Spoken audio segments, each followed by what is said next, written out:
Selamat datang di Podsai episode 2.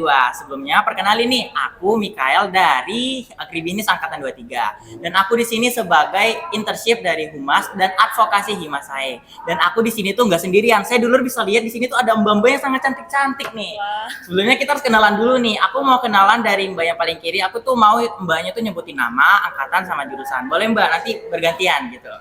Oke, hai Sedulur, nama aku Rizky Oktaviani, bisa dipanggil Kiki dari Agribisnis 2021. Oke, halo sedulur. Kenalin aku Sally, aku dari Agribisnis angkatan 2021. Halo Sedulur, kenalin aku Cika Cantika Putri, biasa dipanggil Cika, aku dari Agribisnis angkatan 2022. Oke, salam kenal ya Mbak Kiki, Mbak Sally, juga Mbak Cika.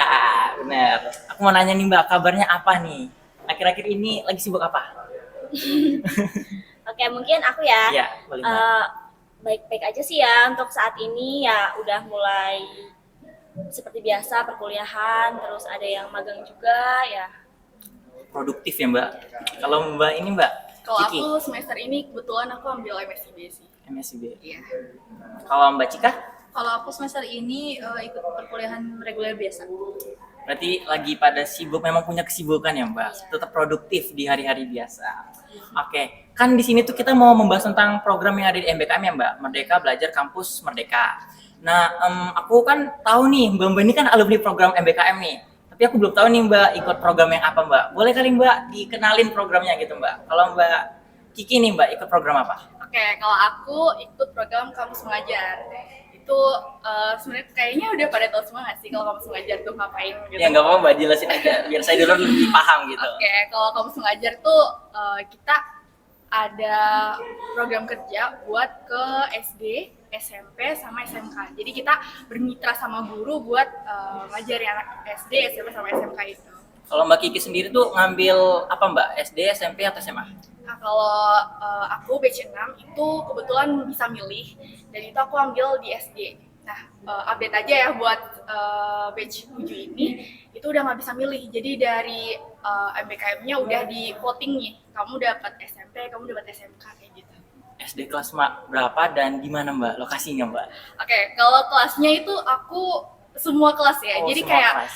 misal hari Senin aku kelas 1, hari Selasa kelas 3, kayak gitu-gitu. Terus SD-nya aku di SD 2 Kedung Mulu. Ya, di mana Mbak? Provinsi apa? Jadi pernah aja Oh, di Provinsi mana aja, provinsi iya. ya. Dekat Pasar Manis loh. Oh, dekat Pasar Manis. Iya. Saya tahu Mbak, tahu. Kalau Mbak Sally nih Mbak, Oke, kalau aku ikut MSIB untuk yang batch 5 sama yang batch 6. Kalau yang batch 5 itu di Yayasan Edu Farmers International sebagai Farmers Development Associate. Kalau yang batch sekarang itu di BTPN Syariah sebagai fasilitator pendamping.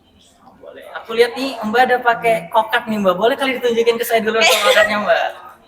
Ini Tuh, Mbak Kiki juga pakai tuh. Boleh Mbak ditunjukin dulu ke saya dulu nih Mbak. Oke, berarti kalau tadi tuh Mbak Kiki ikut kampus mengajar, terus Mbak Sally ikut MSIB.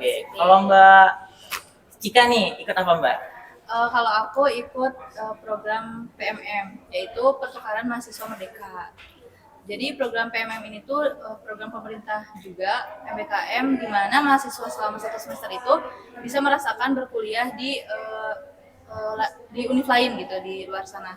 Dan juga selain kita bisa ikut kuliah di univ lain, kita juga bisa bertukar budaya di sana. Mengenal budaya, keberagaman di sana. Di universitas apa Mbak? Kalau aku inbound di Universitas Mataram di Lombok. Oke, udah dengar ya saya dulur, kalau misalnya narasumber kita ini produktif banget ya, berbagai macam program sudah dicoba, dan jadi saya dulur itu harus mensimak Podsai kali ini, karena ini mempunyai informasi yang sangat penting bagi kita semua. Oke, selanjutnya Mbak, mengenai informasi nih Mbak, dapat informasi tentang kegiatan itu dari mana Mbak?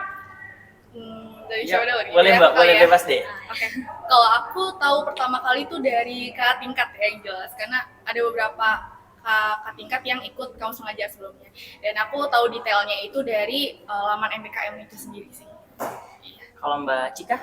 Kalau aku tahu PMM itu dari TikTok. Oh, dari TikTok, iya. Iya.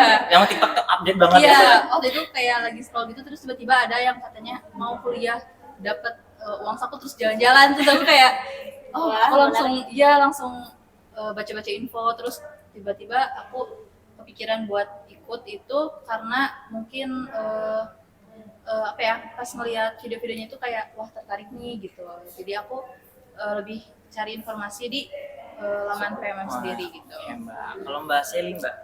Kalau aku tahu MSIB ya dari cutting juga kayak Mbak Kiki sama, terus juga dari Instagram kayak gitu, terus juga dari Prodi waktu itu ada Bu Alfa gitu kayak beri informasi gitu loh di grup ya waktu itu ya Mbak Kiki ya. Berarti memang kita juga harus jaga relasi ya Mbak untuk dapat Iya. informasi gitu, dan jangan malas buat untuk update akun-akun sosial media, dan bukan hanya untuk melihat video lucu ya sosial media itu ya, juga ada informasi-informasi menarik nih. Selanjutnya Mbak, tentang syarat dan ketentuan tuh Mbak, ada nggak sih kayak misalnya PMM itu harus punya ini gitu, atau misalnya magang tuh harus kayak gini gitu Mbak? Aku mau dengar dari PMM dulu Mbak, kayaknya menarik soalnya programnya nih Mbak. Kalau mungkin dari PMM aku sendiri kan aku ikut PMM angkatan 3 ya. Nah, waktu itu aku persyaratannya tuh ada IPK-nya itu minimal 2,8. Terus kita tuh punya kartu BPJS atau asuransi kesehatan juga, dan mengisi surat tanggung-jawaban yang dari PMM-nya sendiri. Terus kita surat izin dari orang tua, dan mengikuti segala ketentuan yang udah ditentuin oleh program PMM itu sendiri. Lumayan banyak ternyata ya Mbak. Kalau Mbak Seli Mbak, dari magang tuh gimana? Oke, mungkin dari awal mungkin ya persyaratannya itu yang pasti ada dokumen-dokumen kayak gitu yang harus diupload gitu. Ada KTP, terus ada BPJS, terus ada surat rekomendasi sama surat pertanggungjawaban mutlak. Terus kemarin aku ikut di batch 5 sama batch 6 itu sistemnya beda. Kalau yang batch 5 kemarin itu semuanya ada fisiknya, kayak surat rekomendasi sama SPTJM itu harus minta ada ke UNIF gitu, jadi ada tanda tangan rektor kayak gitu, nanti di scan terus diupload di laman MSIB kayak gitu. Kalau misalnya yang batch sekarang di batch 6 ini kebetulan semuanya itu serba digital kayak gitu, jadi memudahkan banget buat mahasiswa karena pengalaman dari batch 5 kemarin itu banyak banget data-data dokumen itu yang nggak eligible. Jadi sayang banget buat kalian udah niat banget nih ikut magang, tapi ternyata kalian harus tertolak di awal karena berkasnya itu ternyata nggak sesuai sama kriteria yang ditentukan oleh MSIB-nya kayak gitu. Terus habis itu bisa daftar di 22 posisi itu maksimal kayak gitu di berbagai perusahaan. Terus untuk syarat-syarat khususnya itu sebenarnya tergantung gitu perusahaannya apa, posisinya apa kayak gitu, karena kan beda-beda ya. Jadi ya ada yang mengutamakan misalnya bidang, terus ada yang kemampuan, ada yang IPK kayak gitu sih, beda-beda per perusahaan. Oke Mbak, kalau misal dari kampus mengajar Mbak, syarat khususnya apa Mbak? Sebenarnya syaratnya hampir mirip-mirip sih, kayak tadi ada yang jelas mahasiswa aktif ya, itu bebas dari D3, D4 ataupun S1, PTN ataupun PTS. Terus yang kedua itu IPK-nya itu minimal 3 dan minimal semester 4. Jadi kalau kalian masih semester 1, 2, 3 masih belum bisa, yang udah semester 3 mungkin bisa nyiapin buat semester 4 ya. Terus buat surat-suratnya kayaknya mirip-mirip deh, kayak surat rekomendasi, terus ada SPTJM, terus KTP, BPJS, yang umum gitu aja sih paling. Terus buat surat rekomendasi sama SPTJM sama juga sama Seli, dulu tuh waktu batch 6 itu masih harus ada fisiknya, harus ada tanda tangan basahnya. Sementara sekarang udah benar-benar semuanya digital. Jadi tinggal tinggal ngajuin aja gitu. Oke, berarti memang syaratnya tuh mirip-mirip ya Mbak. Nah, saya dulur kan udah dengar ya tadi tuh Mbak-mbaknya udah ngasih tahu tuh syarat-syarat dari setiap program. Jangan lupa tuh untuk dicatat dan dipersiapkan matang-matang. Nanti jadi kalau misalnya ada program tuh tinggal ikut aja gitu, karena persyaratannya udah siap semua. Iya, ada tambahan informasi. Apa Mbak? Kan kalau tadi KM sama MSIB tuh dari mulai berapa semester berapa? Oh ya, mungkin kalau MSIB ya, kalau MSIB itu bisa mulai dari semester 5. 5. Kalau KM, Kalau Kamja dari semester 4. kalau PMM bisa ikut dari semester 3. Wah, Gitu. dari awal Iya, ya. dari awal. Jadi masih bisa tuh semester 3 itu langsung bisa ikut program MBKM. Ya, dipersiapkan matang-matang. Jadi tuh syaratnya lumayan banyak gitu ya Mbak. Aku aja dengernya tuh kayak udah pusing duluan gitu loh Mbak. Lihatnya tuh banyak banget gitu loh. Ada nggak sih Mbak tips dari Mbak tuh motivasi dalam diri kayak kan kita tuh jiwa-jiwa magernya juga besar ya Mbak. Pastinya kita butuh motivasi untuk menghilangkan jiwa mager itu Mbak. Ada nggak sih Mbak? Boleh di-share nih Mbak? Mungkin aku ya. Ya boleh Mbak. Kalau aku sih lebih ke apa ya? Mungkin karena magang itu yang jelas itu menambah pengetahuan banget gitu. Terus keterampilan juga kayak gitu. Jadi bisa memperbaiki CV juga kan gitu. Selain kalian juga dapat gaji gitu, kalian dapat pengalaman gitu, terjun ke lapangan langsung. Karena mungkin pas perkuliahan itu kalian dapat teorinya. Cuman kalau kalian magang itu kalian bakal dapat pengetahuan sama keterampilan langsung di lapangan kayak gitu. Terus juga nambah relasi kayak gitu. Jadi itu bikin motivasi aku buat pengen daftar MSc. Nah, oke. Kalau misalnya dari kampus mengajar Mbak, motivasi Mbak ikut kampus mengajar itu apa? Motivasi aku ikut kampus mengajar sebenarnya aku tuh sebenarnya dari awal tuh pengen buat jadi guru FYI aja nih.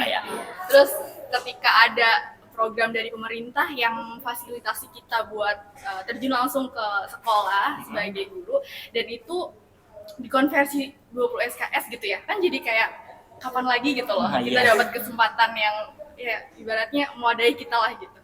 Jadi ya sebenarnya itu aja sih. Berarti motivasi. oke Mbak, kalau misal dari PMM Mbak, motivasi Mbak Cika buat ikut PMM itu apa? Kayaknya ini bukan aku aja sendiri ya, mungkin semua teman-teman PMM juga sama gitu. Karena pengen jalan-jalan sambil kuliah, karena emang PMM di sini PMM itu kan kita boleh ikut, boleh pilih univ tujuan itu harus di luar dari KTP, alamat KTP sama alamat asal kita gitu. Jadi benar-benar pulau yang belum kita pernah kunjungin gitu. Jadi dan aku tuh pilih yang tempat tujuan tuh yang benar-benar banyak banget ininya destinasinya. Iya, jadi kayak wah excited banget gitu. Terus kayak benar-benar kita bisa kenalan sama teman-teman dari seluruh Indonesia, karena di situ kan emang benar-benar yang daftar tuh dari luar pulau gitu kan. Jadi kayak dari Sabang sampai Merauke tuh ada semua gitu di situ. Jadi memperluas relasi juga. Berarti Mbak motivasinya tuh ingin menambah relasi dan jalan-jalan gratis. Aku juga sering lihat tuh Mbak di TikTok kayak dia jalan-jalan ke Banda Neira gitu loh Mbak. Iya kan? PMM. Iya, itu kayak seru banget ya kegiatannya Mbak. Seru banget. Oke Mbak, terus aku kan ini ya Mbak masih bingung nih. Kan biasa kegiatan-kegiatan kayak MBKM, terus PMM juga kampus mengajar tuh kan diadakannya tuh masih dalam kegiatan perkuliahan ya Mbak. Nanti tuh kita dihitung cuti atau gimana sih Mbak biasanya? Mungkin boleh Mbak, siapa dulu yang mau jawab nih Mbak? Oke, dari aku dulu ya. Kalau kampus mengajar itu kayak yang tadi udah bilang sih, itu dikonversi 20 SKS. Jadi kita nggak perlu kuliah lagi ke kampus, kita tinggal ya udah ngejalanin program sesuai apa yang kita dapetin, apa yang tanggung jawab yang kita dapetin, dan itu udah langsung dikonversi 20 SKS. Dan itu melalui beberapa tahapan kayak dari Koor PT, terus ada DPL juga yang buat nentuin mata kuliah apa aja sih yang bisa dikonversi sama kampus mengajar ini gitu. Itu sih. Oke, kalau misalnya magang nih Mbak. Mungkin sama ya, kurang lebih kayak Kiki tadi gitu, dikonversi jadi bisa 20 SKS atau 21 SKS. Kalau kemarin aku batch 5 itu 21 SKS, kalau yang sekarang itu 20 SKS gitu. Jadi kalian nggak usah panik, gak usah bingung gitu kayak nanti gimana, takut gak kekejar matkulnya kayak gitu kan. Itu nggak usah risau karena nanti matkulnya itu bakal ke konversi. Ada yang ke konversi di semester 5, ada yang di semester 6 kayak gitu. Jadi nanti kalau misalnya kalian mau MBKM lagi nih, nah nanti kalian dikonversi lagi matkul sisanya kayak gitu. Oke, berarti gak usah terlalu panik nih saya dulu tentang SKS. Kalau misalnya PMM Mbak, sama nggak sih? Kalau PMM paling banyak. Paling banyak? Dia bisa konversi 24 SKS maksimal gitu. Jadi tapi itu tuh 24 tuh udah sama modul Nusantara. Jadi mungkin kalau misalnya dikonversi ke matkul yang reguler itu cuma 20 SKS 20 maksimal ya. Berarti Mbak kemarin tuh di ini ya, konversi 20 SKS ya? Iya, betul. Oke, terus dari job desk-nya sendiri nih Mbak, ada nggak sih kayak job desk tersendiri gitu loh Mbak dari PMM atau magang atau kampus mengajar Mbak? Aku mungkin dari magang dulu nih Mbak, job desk-nya itu gimana Mbak? Kalau untuk job desk ya atau pekerjaan itu sebenarnya tergantung perusahaannya dan tergantung posisinya juga. Karena dalam satu perusahaan itu banyak posisi yang ditawarkan. Misalnya BTPN Syariah nih, itu bisa menawarkan lebih dari 50 posisi kayak gitu. Jadi untuk aku yang magang batch 5 kemarin, itu aku sebagai Farmers Development Associate itu lebih kayak pendampingan petani, terus ada penyuluhan juga kayak sekolah lapang. Jadi nanti ada target dari perusahaan. Jadi gimana nih biar petani itu meningkatkan produktivitas, meningkatkan pendapatan dan hasil produksi. Jadi nanti kita terjun ke lapang, kita menganalisis permasalahannya apa, terus kita bikin alternatif solusi kayak gitu. Terus mungkin untuk yang batch ini, yang batch 6 ini, aku di BTPN Syariah itu sebagai fasilitator pendamping. Nah, itu kurang lebih mendampingi nasabah kayak gitu untuk memajukan UMKM. Oke Mbak, kalau misalnya dari Mbak kampus mengajar nih, job desk-nya gimana Mbak? Kalau kampus mengajar sendiri itu job desk-nya yang jelas bermitra sama guru ya. Jadi kita kolaborasi sama guru buat ngajar SD, SMP ataupun SMK. Dan di situ kita ngajarnya pun nggak dilepas secara bebas gitu. Maksudnya gimana ya? Jadi dalam satu kelas itu masih ada gurunya. Jadi kita benar-benar berkolaborasi, nggak cuman kita yang ngajar atau gurunya yang ngajar. Dan di situ ya kita nyediain beberapa proker, nggak beberapa sih, banyak proker buat menarik perhatian siswa yang kita ajar sih. Biar mereka tuh nggak mikir sekolah tuh cuma ngeliat buku gitu. Jadi kita bikin media interaktif, bikin media pembelajaran biar mereka semangat lagi buat sekolah gitu. Berarti itu kayak media pelajarannya kayak bermain game atau gitu gimana gitu? Iya benar. Contohnya ya salah satu itu ada ular tangga numerasi. Jadi kita tuh bikin ular tangga kayak biasa, cuman di setiap kotaknya tuh ada perkalian atau penjumlahan gitu. Jadi sebelum kalian bisa lanjut ke nomor selanjutnya atau buat ngocok dadu, kalian harus jawab dulu pertanyaan itu. Kan mereka jadi lebih aku pengen menang nih gitu. Apalagi anak kecil ya Mbak pasti suka bermain game. Kalau misalnya PMM Mbak, job desk-nya gimana? Kalau PMM itu kayak apa ya? Biasanya tuh sama kayak perkuliahan biasa gitu. Kita kuliah biasa, tapi ada yang hal menariknya yang mungkin ini orang-orang tuh jadi pengen gitu ikut PMM itu, yaitu modul Nusantara. Di mana modul Nusantara itu kita ada 16 kegiatan, itu ada kebinekaan, refleksi, inspirasi, sama kontribusi sosial. Di mana kegiatannya itu kita kalau misalnya kebinekaan tuh kita mengunjungi kebudayaan yang ada di tujuan tempat tujuan kita gitu ya. Mungkin kalau di aku kan Mataram gitu, di Lombok, jadi di daerah Lombok. Dan kalau misalnya inspirasi itu kita biasanya mendapat kayak webinar atau seminar gitu dari orang-orang yang mungkin bisa menginspirasi kita. Lalu ada juga refleksi di mana kita tuh di waktu itu pas kegiatan aku kayak nonton bareng gitu kan. Terus kalau kontribusi sosial ini dilakuinnya di kegiatan terakhir di mana itu semuanya tuh kita kontribusi ke masyarakat langsung gitu ya. Nah waktu itu aku kontribusinya di Desa Maringkik, di mana Desa Maringkik itu adalah desa terpadat kedua di dunia. Gitu. Berarti produktif banget emang kegiatan PMM ini ya Mbak. Semuanya tuh produktif banget ya Mbak.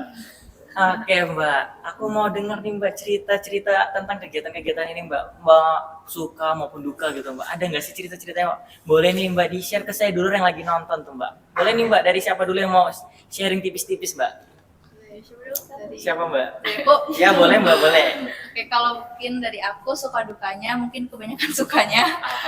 Alhamdulillah karena emang benar-benar sangat menikmati gitu di sana. Karena kan kita juga punya tanggung jawab kuliah di sana gitu. Jadi walaupun kita setiap minggu ada kegiatan gitu keluar, tapi emang kita harus benar-benar juga kuliah di sana, harus jalanin tanggung jawab yang udah dikasih juga gitu sebagai mahasiswa. Nah mungkin dari aku sukanya karena itu modul Nusantaranya itu karena emang benar-benar bikin kita tuh gak mau pulang ya. Bikin kita tuh gak mau pulang dari sana gitu. Jadi ya tetap kayak terkenang sampai sekarang. Dan juga kalau mungkin dukanya itu yaitu karena mungkin 6 bulan ya, kurang lebih 6 bulan. Jadi kayak bener-bener sebentar banget. Jadi pas perpisahan itu mungkin yang ditakutkan gitu. Jadi kayak itu sih dukanya dari aku. Gitu. Oh, tadi kan Mbak bilang modul Nusantara tuh jalan-jalan ya Mbak? Iya. Itu Mbak biayain sendiri atau gimana sih? Kalau mungkin kan modul Nusantara tuh nggak hanya jalan-jalan ya, mungkin kita bisa ngadain kegiatan di univnya gitu apapun itu. Cuman itu biayanya udah ditanggung semua sama univ atau mungkin dari pemerintah. Dari gitu. pemerintah. Iya. Semuanya jadi kayak makan ataupun transportasi itu udah ditanggung semua. Berarti siapa yang mau jalan-jalan gratis memang harus ikut PMM banget ya? Betul, Recommended betul. banget nih PMM kali ini. Kalau misalnya magang Mbak, ceritanya gimana sih? Oke, mungkin sama banyak sukanya gitu karena ya selain pengetahuan, pengalaman yang kalian dapetin khususnya di dunia pekerjaan ya karena magang kan lebih ke kayak pekerjaan. Jadi kalian kayak lebih tahu nih nanti kalau misalnya udah masuk ke dunia kerja tuh kayak gimana sih kayak gitu. Terus benar-benar teman-temannya juga kan itu dari berbagai daerah di Indonesia kayak gitu. Jadi benar-benar nambah relasi banget kayak gitu. Mungkin untuk dukanya sama karena pesertanya itu banyak dan itu dari berbagai daerah, terus kayak kita disatuin di situ karena suatu program MSIB. Jadi benar-benar hal yang paling sedih itu mungkin pas perpisahan kayak gitu karena untuk ketemu itu susah banget gitu betul. ya. Kayak Jauh-jauh. gitu sih. Oke, berarti memang perpisahan menjadi yang paling duka gitu ya. Ini Mbak, cerita dari kampus mengajar Mbak gimana? Oke, suka dukanya. Gimana ya? Sebenarnya sukanya yang pertama karena dikonversi ke KKN sih. Jadi liburan semester depan tuh nggak perlu dipotong buat KKN gitu. Terus yang kedua, sebenarnya tadi udah dijelasin waktu benefit sih kayak dikonversi 20 SKS, terus ngerasa diwadahin aja gitu sebagai apa sih? Aku yang dulu pengen jadi guru, terus di situ ya diwadahin sama pemerintah gitu. Terus sukanya lagi apa ya? Kebetulan aku dapat SD yang mau diajak kerjasama dari gurunya, dari muridnya, semuanya tuh nerima kita gitu loh. Soalnya ada beberapa kasus juga yang masih ada apa ya, kayak belum diterima gitu loh, kayak belum bisa diajak kerjasama kayak gitu. Terus buat teman-temannya juga alhamdulillahnya seru semua. Jadi aku ngerasa semuanya suka sih. Dukanya mungkin bagi orang-orang yang apesnya dapat SD yang kurang bisa diajak kerjasama aja kali ya, gitu aja sih. Berarti Mbak bahagia banget ikut kampus mengajar ini ya. Oke, kalau misalnya overall nih Mbak, worth it nggak sih sebenarnya program yang ada di MBKM ini? Boleh nih Mbak, kalau misalnya worth it, dikasih motivasi ke saya dulu biar mereka juga ikutan coba Mbak. Oke, mungkin aku ya. Boleh Mbak, boleh. Untuk worth it atau enggak, bagi aku worth it banget sih. Semua program di MBKM ya, khususnya itu worth it banget karena ya dikonversi, terus kalian bakal dapat uang per bulan gitu ya. Itu sih kayak kalian nggak kuliah tapi dikonversi, terus mungkin pengalamannya ya dapat lebih banyak kayak gitu. Jadi bagi kalian nih yang mau nambah pengalaman, mau nambah pengetahuan mungkin ya di luar daerah ya kayak PMM atau di dunia pekerjaan atau mungkin di dunia guru ya mungkin ya Mbak Kiki ya itu harus banget cobain program-program MBKM sih. Iya boleh Mbak. Oke, kalau menurut aku juga worth it aja sih. Aku ngerasa semua programnya worth it sih. Meskipun ada dukanya ya, dikit-dikit juga ada dukanya gitu. Semuanya worth it. Apalagi itu tadi, BBH ya. Pada penasaran nggak sih BBH-nya berapa? Kapan lagi kuliah dibayar, bukan bayar gitu loh. Jadi aku ya. Iya boleh Mbak. Mungkin dari aku juga itu sih relasi yang mungkin kita kan dari berbagai daerah gitu, itu yang mungkin bisa jadi teman-teman mau ikut PMM gitu, nggak hanya PMM dan yang lainnya gitu ya, nggak hanya diem di kampus tapi kita juga bisa ngerasain kuliah di univ lain gitu kan. Takutnya pengen nyobain nih di univ ini gimana ya gitu pembelajarannya, bisa nih ikut PMM gitu sih. Berarti memang program MBKM ini semua worth it yang untuk dicobain ya. Jadi kan saya dulu tuh udah denger ya mengenai informasi yang dapat dari mana, terus juga syaratnya itu apa aja, benefit yang didapatkan apa, juga pekerjaan yang nanti dilakukan di sana itu ngapain aja sih, juga cerita-cerita dari mbak-mbak yang kece-kece. Mbak, kita udah sampai di akhir segmen ini Mbak. Ya, sedih banget. Sebentar banget. Iya, besok kita bisa podcast lagi Mbak. Buat saya di luar sana itu tidak usah bersedih ya, karena part saya itu masih banyak episode-episode berikutnya. Dan juga kalau misalnya saya dulu mau tahu informasi lebih lanjut mengenai program MBKM, boleh nih dihubungi Mbak yang cantik ini nih. Di mana Mbak Instagramnya Mbak? Di sini ya, di sini. Sini. Ini jangan lupa ya untuk di chat nih Mbak yang cantik ini. Nggak apa-apa kan Mbak kalau di chat ya? Gak apa-apa dong, terbuka banget lah ya kita ya. Nah, aku juga mau ingatin buat saya dulu yang sedang nonton, jangan lupa tuh untuk like, komen, serta apa Mbak? Subscribe. Benar, karena kita ini kontennya sangat bermanfaat banget loh ini loh. Kayaknya itu aja sih, aku juga mau bilang terima kasih nih buat mbak-mbak yang cantik-cantik ini nih. Sama-sama. Karena sudah mau menjadi narasumber di pot saya kali ini. Ini ceritanya benar-benar produktif banget gitu loh mbak hidupnya. Iya. Iya. Benar mbak, serius ini produktif banget. Aku juga minta maaf mbak kalau misalnya aku ada salah kata gitu mbak atau perbuatan. Aku juga minta maaf pada saya dulur. Kayaknya itu aja sih. Sekian atas pot saya kali ini. Aku Mikael pamit undur diri. Dadah saya dulu. Dadah, Sadur. Himasae, rules the way.